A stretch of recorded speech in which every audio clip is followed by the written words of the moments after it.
lesson on 1.5 part 2 is going to have us not only simplify trigonometric expressions, but today we're going to verify identities. So these are very similar to proofs in geometry where you have to show your logic and you can't really skip any steps. So there's a couple of cheat sheet things on top that's going to help you do some trig trades, and then some guidelines. So the first guideline says it's usually best to work from the more complicated side first. Now typically in trig I'm going to have you modify the left hand side and make it match the right hand side. But you're going to look for substitutions for the basic identities. Mainly trading everything for sines and cosines is a good first step. We're also going to look for algebraic operations, so could we factor, could we add or subtract fractions by getting common denominators, could we distribute, and those are all things that we're going to have to look for. Let's see. Make sure you always keep an eye on the right hand side, the side that you're not touching, because sometimes you're really close to the answer and you just don't see it till you look over and realize you're almost there. And if you really get frustrated, just stop, erase the whole thing, and start all over again. There's no point in going back into your work and trying to figure out where you went wrong, because that's just really complicated. So first, we're going to look at sine of theta over cotangent of theta minus secant, and we're going to try to make it match a negative cosine. So, that's supposed to be a straight line. If it helps you to draw a line down the middle, that's fine. First thing I'm going to notice is that there's nothing that's squared at the moment, so Pythagorean identities are really not going to help me right now. Reciprocal identities might come into play in a second, particularly when I see the cotangent, but I'm thinking my option now is just to trade everything for sines and cosines. So our numerator is still a sine, but instead of cotangent, I'm going to trade that for the cotangent is cosine over sine. Okay, we'll worry about simplifying that in a second. And then secant, I'm going to trade that for his reciprocal, which is 1 over cosine. Now, you always have to write the equals negative cosine of theta at the end of each step, because this is you kind of doing a proof. It's a little awkward. So the next thing I notice is within this fraction right here, it might be difficult for you to see it in a vertical format, but if you think about multiplying by the reciprocal instead of dividing by the fraction, we're going to end up with sine squared theta on top over cosine theta minus 1 over cosine theta. We're going to make sure this equals negative cosine at the end. Alright, good news. We have common denominator, so if I push that together into one fraction, what we have is sine squared theta minus 1 over cosine theta. And now that we have something that's squared, my brain thinks maybe this is a Pythagorean identity. So I go up to this particular Pythagorean identity. If I was to rearrange it by subtracting the 1 over here to make it sine squared minus 1, I'd have to subtract the cosine over to the right side.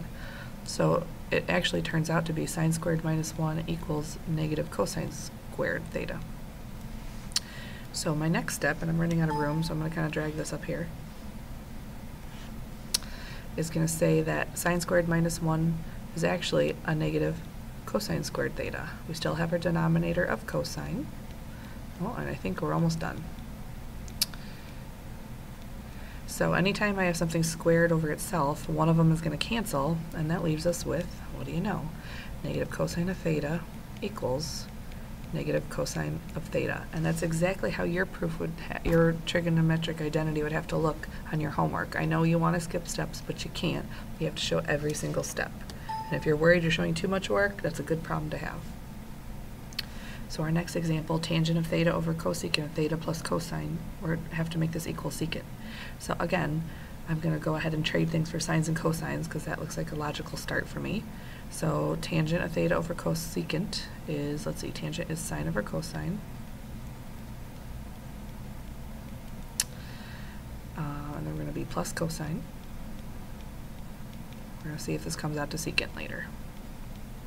Alright. So, oh, I didn't finish this. Cosecant's still on the bottom. Remember, cosecant is 1 over sine. Okay, so again, remember, when we divide by this fraction, we're really multiplying by his reciprocal. So we're really taking sine over cosine and multiplying it by sine over 1.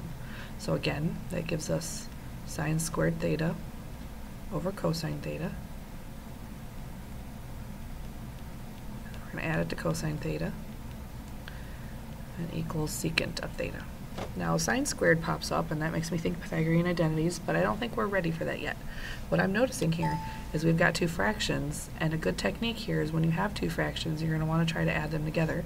And remember, you need to get common denominators when you add fractions together. So in order to get common denominators in this problem, we're going to have to multiply this fraction by cosine over cosine. Okay, and again, I'm running out of room, so I'm going to move it up here.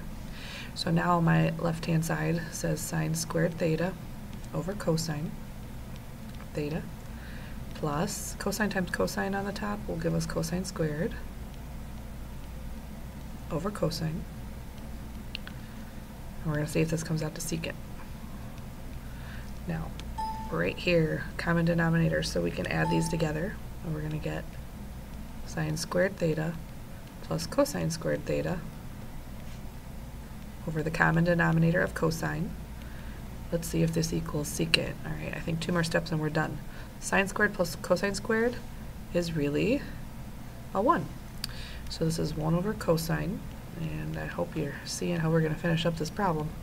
1 over cosine is secant. So your last step says secant of theta equals secant of theta. And all of that in that order is your work. You have to show all of it. Number 1 in the next section. Okay, 1 minus sine squared over cosine squared. So we have a couple of options. Let's see. 1 minus sine squared, I think we can trade for somebody. If I look up at this Pythagorean identity, we come back to this one a lot. If I rearrange it by subtracting the sine squared over, we're going to get cosine squared equals 1 minus sine squared. So I'm going to go ahead and trade that 1 minus sine squared for a cosine squared. It's still over a cosine of theta. And we're going to see if this comes out to cosine. This is an easy one. Again, when you have something squared over itself, just one of them is going to cancel. And that leaves you with cosine of theta equals cosine of theta. That was a very easy one. Okay, this next problem, I feel some algebra 2 technique coming my way. At first glance, I'm thinking I should distribute it, but I think I'm going to back up a minute. Forget what I said about algebra 2. I'm not going to distribute. I'm just going to go ahead and trade because I have a better thing for 1 minus sine squared theta. And that's the one we just talked about. It's really cosine squared theta. These are a little hard to rearrange in your head at first, but you'll get really good at this eventually. So I'm going to go ahead and trade tangent for sine over cosine. And instead of 1 minus sine squared theta, I'm going to trade that for cosine squared theta. And remember, he's over a 1. And we're going to see if this comes out to sine theta, cosine theta. Oh, this one's not hard.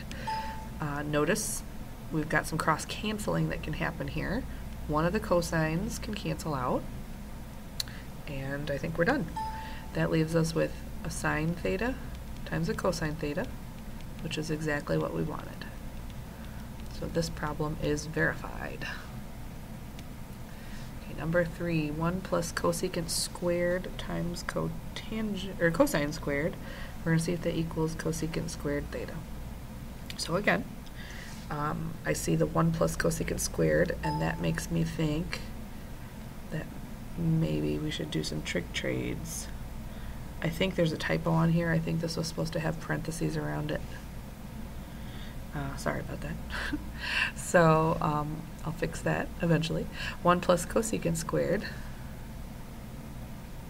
Oh no, there isn't supposed to be parentheses. Ignore me again. Back up. We're going to do some trig trades. And I can't use the Pythagorean identity because there were no parentheses. So we have 1 plus, now cosecant squared is really sine squared, but the reciprocal of that. So 1 over sine squared. And then cosine squared is just cosine squared. I'll put them over 1. We're going to see if this comes out to equal cosecant squared. Oh, this is much simpler than I thought. So right here, the 1 is a 1. That's not very exciting. But cosine squared over sine squared, when I combine those multiplying fractions, that is somebody. Cosine squared plus sine squared is cotangent squared. And I I think we're done because this is one of the Pythagorean identities, and it's this guy right here. It says cotangent squared plus 1 is cosecant squared.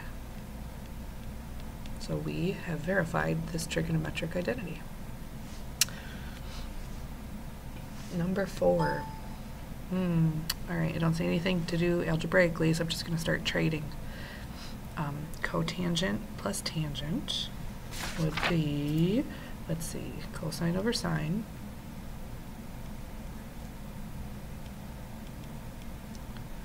And then tangent would be sine over cosine.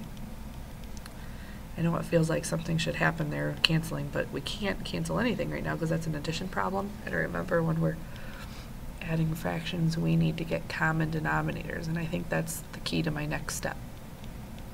So next step, if I got common denominators, I would have to multiply this guy by cosine over cosine, and this guy by sine over sine. So that would leave me with, let's see, cosine squared theta. I'm going to go ahead and combine them into one fraction while I'm writing this.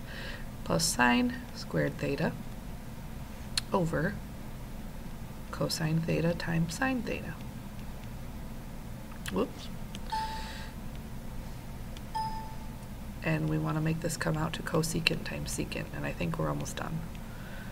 Because up in the numerator, I think that is this Pythagorean identity, so we're going to replace sine squared plus cosine squared, or vice versa, with a 1.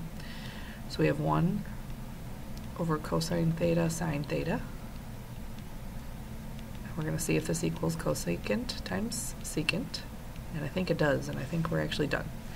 1 divided by cosine is secant, 1 divided by sine is cosecant. So remember, the commutative property says we can do a multiplication problem in whatever order we want, so I'm actually done with this problem. Cosecant of theta times secant of theta is cosecant of theta times secant of theta. You could have shown one more intermediate step where you did 1 divided by cosine times 1 divided by sine, but if you make this logical step, I can follow you there, so we're good. Alright, and then our last example, this brings me back to Algebra 2. When I see something like this written next to each other with parentheses, my brain immediately goes to distribution or foiling. So 1 times 1 is a 1, 1 times cosine is positive cosine theta, negative cosine times 1 is a negative cosine theta, and then this will be a minus cosine squared theta.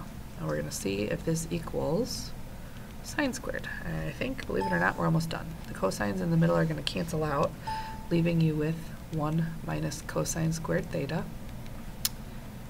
And then if I go back to my favorite Pythagorean identity, which is this guy right here, and I rearrange him by subtracting the cosine over, I get that sine squared is 1 minus cosine squared. So we are done verifying this trigonometric identity. These become much easier with practice. You're going to give me a lot of practice on these. I think you got a lot of book assignments to worry about. And just think about the different techniques that we talked about. You know, trading everything for sines and cosines to begin with. If you see something that's squared, I need you to think of the Pythagorean identities. If you see that it's a FOIL problem, I need you to FOIL. If you see that it's two fractions being added or subtracted, I need you to think about getting common denominators. Those are all the techniques that we're going to be using in your homework assignment.